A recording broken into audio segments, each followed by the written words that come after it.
homenaje, ¿verdad?, a la CIDIP en general, a estas conferencias especializadas interamericanas de Derecho Internacional Privado, y específicamente a la CIDIP 1, que ya se cumplen 50 años de su celebración este año. Se llevó a cabo del 13 al 30 de enero de 1975, ya son 50 años y obviamente merece hacerse reflexiones respecto de qué ha sucedido con todo este esfuerzo interamericano para el mejoramiento del derecho internacional privado en nuestro continente. Después de esto quisiera hacer un reconocimiento y un homenaje no solamente a las CIDIP, que ya están muy homenajeadas, sino también a la Academia Mexicana de Derecho Internacional Privado y Comparado, dignamente representada en estas sesiones por su vicepresidenta, la doctora María Mercedes Albornoz, por Marta Álvarez Rendón, la maestra Marta Álvarez Rendón de la Secretaría de Relaciones, que es también miembro de su Junta de Gobierno, por Ligia González, por el doctor Jorge Treviño, por su servidor, por Carlos Odriozola, en fin, varios miembros de la academia, porque en México, tanto la CIDIP como la MEDIP podemos señalar que son los artífices del cambio y del nuevo rostro del derecho internacional privado mexicano. ¿Por qué? En cuanto a la CIDIP, bueno, no hay mucho que decir, pero sin embargo, aunque la CIDIP sabemos que son instrumentos interamericanos y que la suscripción de la CIDIP pues no tiene esa suscripción como por ejemplo de los instrumentos de la Conferencia de La Haya o de la UNCITRAL, sin embargo su importancia es mayúscula para México porque de los 20 instrumentos, de los 20 tratados, 3 protocolos que se han hecho que también son tratados, pues México ha suscrito prácticamente la totalidad, únicamente ha dejado de suscribir 3, a diferencia de otros organismos como la Conferencia de La Haya, donde hay 40 tratados emanados de este organismo y México solo participa en 5, o de la UNCITRAL, donde también de la amplia gama de tratados, pues México participa en una cantidad limitada. Sin embargo, entonces para México la importancia de esta CIDIP ha sido mayúscula, máxime cuando también han sido reflejados, ¿verdad?, todos estos esfuerzos interamericanos en la legislación mexicana. Y digo que también hacer un homenaje a la Academia Mexicana de Derecho Internacional Privado, porque gracias a la CIDIP y gracias a la Academia se ha cambiado este rostro del derecho internacional privado. ¿Por qué? Gracias a la Academia Mexicana de Derecho Internacional Privado. Y lo digo yo, que soy ahorita el miembro del sitial número 2 en la antigüedad. Entonces ya para mí la CIDIP no participa en la CIDIP 1, pero sin embargo sí a partir de 1980, es decir, después de la CIDIP 2, he tenido vinculación con todos estos esfuerzos interamericanos y considero que, pues sí, sé más o menos de lo que estamos hablando respecto de ello. Quizá destacar que la Academia Mexicana de Derecho Internacional Privado ha integrado las delegaciones mexicanas que asistieron a las 7 CIDIP de 1975 a 2009. El doctor José Luis Siqueiros, el doctor Víctor Carlos García Moreno, el doctor Fernando Alejandro Vázquez Pando, la doctora Laura Trigueros, el doctor Ricardo Abarca Landeros, en fin, entre otros de los académicos que intervinieron de manera importante en el desarrollo de todas estas CIDIP. Vive todavía el doctor Leonel Pérez Nieto Castro, el doctor Jorge Alberto Silva Silva, son los dos que nos quedan, pero bueno, gracias a eso, México nutrió toda esta actividad de la CIDIP y México participó activamente en ellas, a tal grado que sabemos que la CIDIP 5, que se llevó a cabo en 1994, pues se hizo en nuestro país. Sin embargo, la labor de la academia no acabó aquí. Ya cuando llegaban las delegaciones mexicanas a nuestro país, en su informe a la Secretaría de Relaciones Exteriores y también como miembros de la Comisión de Asesores Externos de la Secretaría de Relaciones Exteriores, analizaban si era procedente que México, el Senado aprobara el tratado y que el presidente lo promulgara.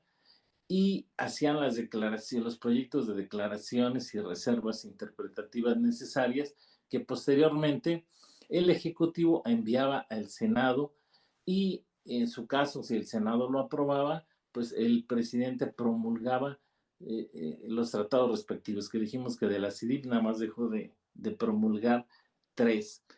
Y aquí, por ejemplo, yo como presidente de la academia recuerdo que en ocasiones teníamos que enviar cartas a los senadores para decirles, oiga, esta convención está atorada, por favor apúrenle, o también incluso a los asesores de la presidencia para que el presidente promulgara los tratados. Entonces, esta es una labor muy importante de la academia. La segunda labor también importante de la academia fue que a efecto de que los litigantes, en fin, la ciudadanía aplicara todos estos compromisos internacionales, se vio la necesidad de modificar nuestra legislación.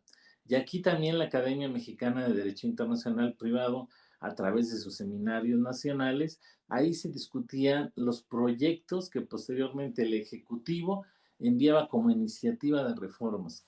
Y así tenemos, a manera de ejemplo, el 7 de enero de 1984, cuando se reformó en materia de derecho internacional privado del Código Civil y el Código de Procedimientos Civiles para el Distrito Federal en aquel entonces, el 12 de enero también de ese mismo año, cuando se modificó en materia de derecho internacional privado y se incluyó un capítulo de cooperación procesal internacional al Código Federal de Procedimientos Civiles.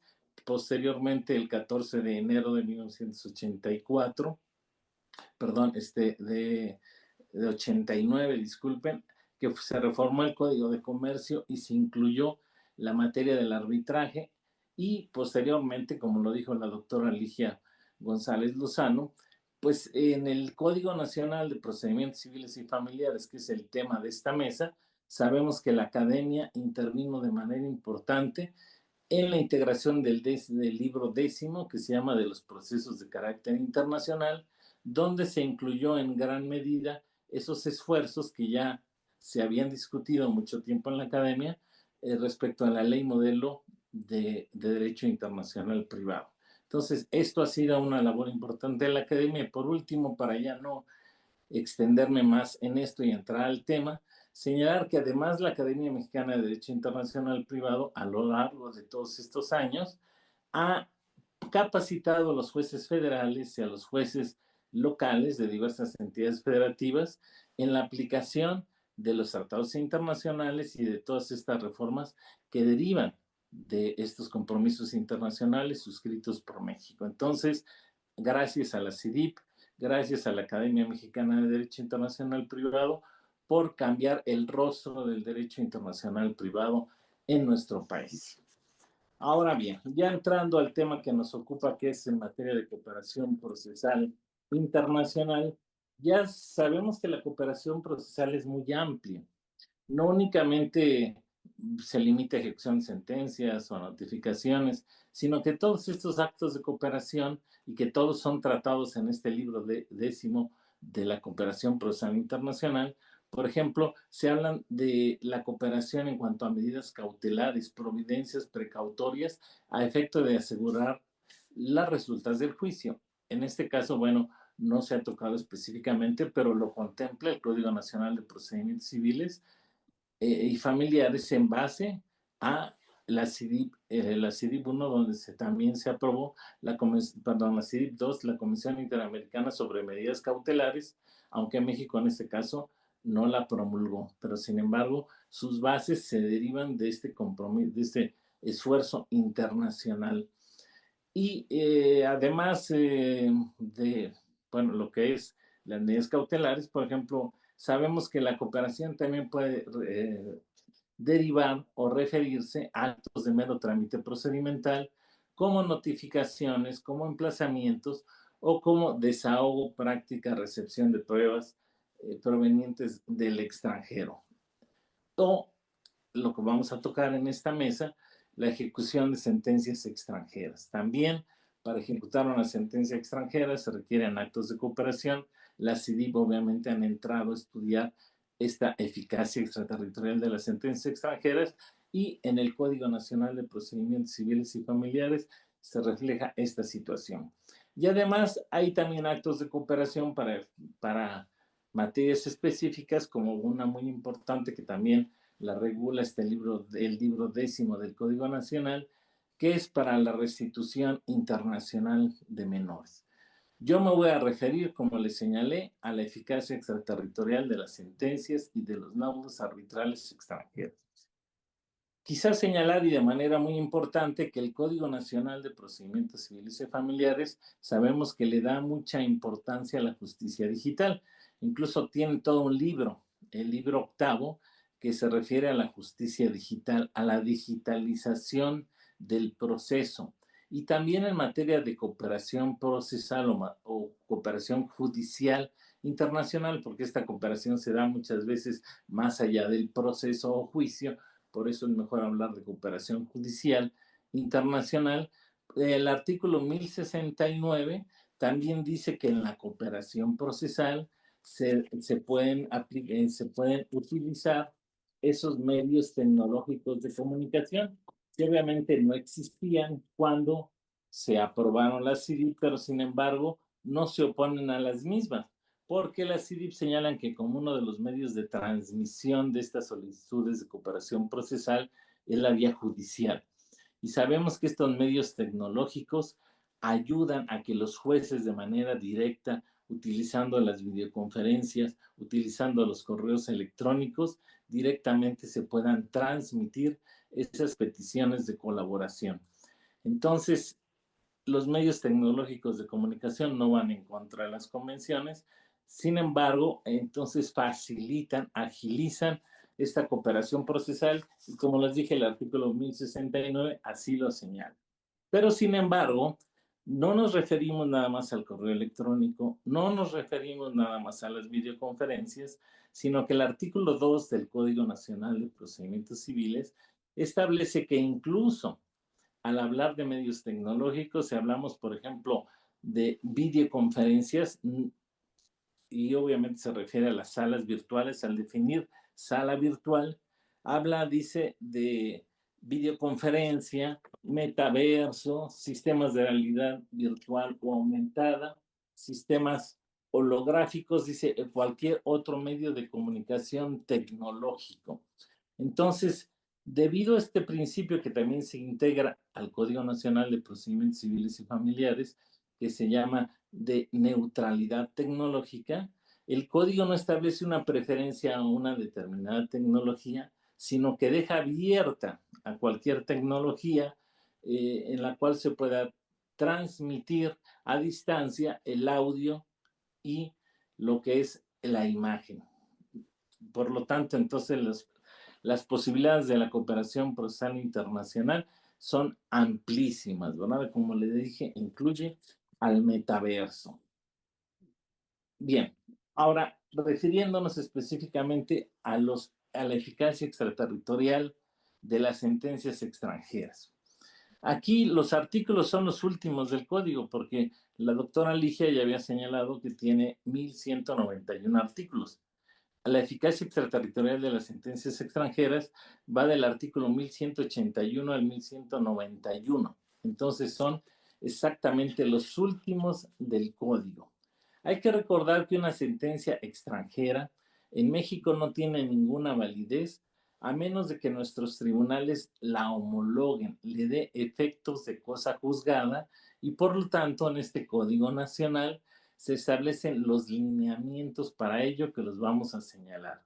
Como les dije, todo es en base a los compromisos internacionales y básicamente al compromiso emanado de esta Convención Interamericana sobre Eficacia Extraterritorial de las Sentencias Extranjeras, que aunque se empezó a discutir el tema en la CIDIP 1, e incluso el proyecto de convención, el Comité Jurídico Interamericano lo elaboró desde el año de 1973 y se analizó como tema 8 en la CIDIP 1.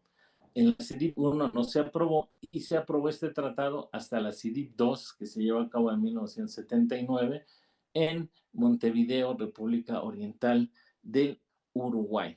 Sin embargo, bueno, lo estamos tratando en esta plática por la importancia para la cooperación procesal internacional. Obviamente un proceso desde que se inicia, lo que se busca es tener una sentencia y que la sentencia obviamente se pueda ejecutar para lograr la plena eficacia del derecho. Entonces, una sentencia extranjera en México no tiene ninguna validez hasta que nuestros tribunales la homologan y le dan el carácter de cosa juzgada, le otorgan el exequatur. ¿Cuáles son estos requisitos? Primero, la normatividad aplicable, que señala el Código Nacional. Aquí obviamente el código establece unos lineamientos, sin embargo, bien lo dice el Código Nacional, que se preferirán los instrumentos internacionales suscritos por México.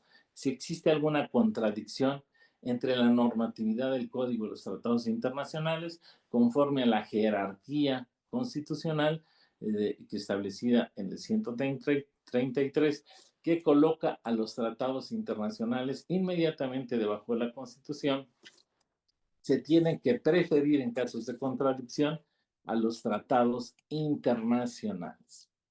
Ahora, ¿quién se encarga de analizar cuando hay una petición de homologación de una sentencia extranjera, de reconocer su eficacia extraterritorial? ¿Qué jueces se encargan de analizar esta situación? Ya la doctora Ligia González había tocado un poco este tema, sin embargo lo vamos a recalcar también.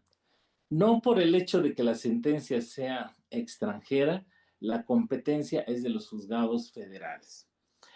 En principio, los juzgados locales conocen de la eficacia extraterritorial de las sentencias, a menos de que en el extranjero hubiere litigado algún organismo de la federación o salga afectado el patrimonio de la federación, en cuyo caso ahí sí el asunto se considera federal y le competirá a los juzgados federales. Sin embargo, fuera de esos casos muy limitados, la competencia es de los tribunales locales.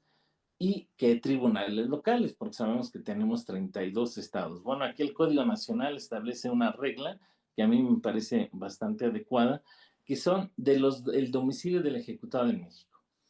Muchas veces el ejecutado tiene aquí su domicilio, claro, no es obligación. A lo mejor el ejecutado no más tiene bienes y su domicilio es en el extranjero. Entonces, en ese caso de que no haya domicilio, como regla subsidiaria, dice que serán los del lugar donde se encuentran los bienes, ¿verdad? Que sean objeto de la ejecución. Entonces, esa es la regla de competencia importante. Ahora, ¿qué pasa si yo la sentencia extranjera la quiero presentar a un juicio nacional, pero nada más como documento público extranjero? Es decir, lo que le quiero decir al juez es que eso sentenciaron los jueces extranjeros, eso dijeron, pero no se le quiere dar el carácter de cosa juzgada, ¿verdad? Para que obligue a las partes a estar y pasar por él en todo tiempo y lugar. Es decir, nada más es como documento probatorio. En ese caso, el Código Nacional señala que únicamente tendrá que estar legalizado o apostillado y traducido para que se le dé esa eficacia de documento público extranjero. ¿Qué pasa con los convenios Paco, perdón, judiciales? discúlpame, Sí. estamos sobre el tiempo. Si puedes ir redondeando, Ok, perdón. ¿cuánto me queda, Mercedes? Ya estamos en Ya, exceso de tiempo, pero redondeo bueno, si entonces. quieres un par de minutos te podemos dar, o sea, Ok, tampoco. un par de minutos. Entonces, nada más señalar en cuanto al procedimiento de homologación. El procedimiento de homologación exige un exhorto, ¿verdad? Y se establece ciertas cuestiones que la sentencia debe de cumplir, como es el emplazamiento, el carácter de cosa juzgada, que sea firme, que no contradiga el orden público nacional, como decía la doctora Ligia, es decir, que no vaya en contra de normas o principios fundamentales. Y otra cosa interesante de la sentencia y de la homologación, conforme incluso también a los tratados de la CIDIP, que los jueces nacionales se van a abstener de analizar las cuestiones de fondo de la sentencia, sino nada más cuestiones de forma. Es decir, la justicia de la sentencia extranjera se deja por sentado. Entonces, podemos concluir señalando que considero adecuado el sistema que establece el Código en materia de cooperación procesal internacional, que se basa y atiende a todos los compromisos que México ha suscrito y que la potencializa, permitiendo que se utilicen esos medios tecnológicos de comunicación para agilizar el auxilio judicial internacional. Muy amable, gracias. Muchísimas gracias, Paco. Y ahora entonces pasamos